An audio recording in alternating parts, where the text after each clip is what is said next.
Hello everyone.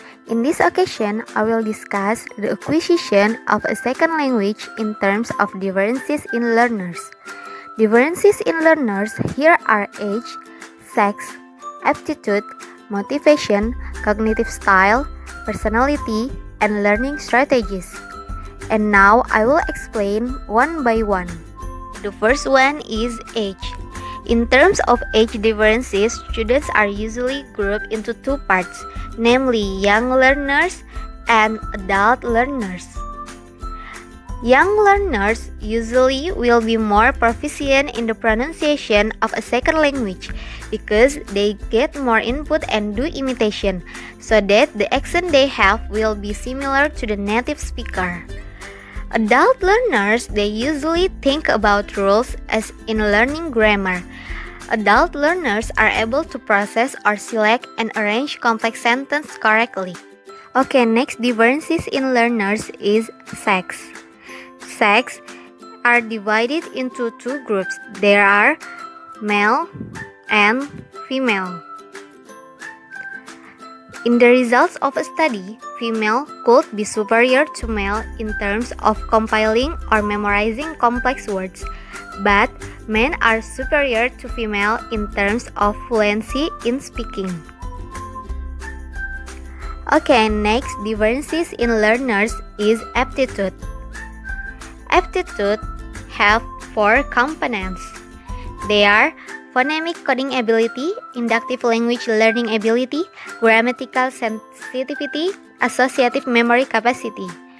Phonemic coding ability is the capacity to process auditory input into segments which can be stored and retrieved. Inductive language learning ability and grammatical sensitivity are both concerned with central processing. Associative memory capacity is importantly concerned with how linguistic items are stored and with how they are recalled and used in output. Motivation. Motivation is divided into two, namely integrative motivation and instrumental motivation. Integrative motivation is based on interest in learning second language because of a desire to learn about or associate with the people who use it. An example, for romantic reasons, or because of an intention to participate or integrate in the second language using speech community.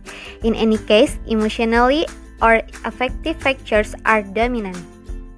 Instrumental motivation involves perception of purely practically value in learning the second language, such as increasing occupationally or business opportunities, enhancing prestige and power, accessing scientific and technical information, or just passing a course in school. Cognitive style.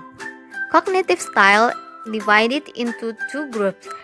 They are field dependent and field independent. Individuals who are field dependent are also considered more global and holistic in processing new information.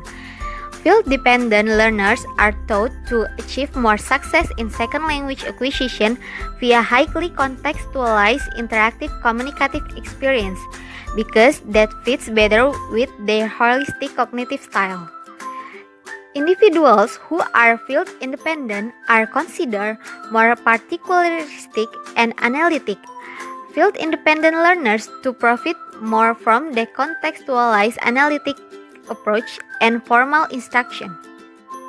Next differences in learners is personality. Personality factors are sometimes added to cognitive styles in characterizing more general learning style.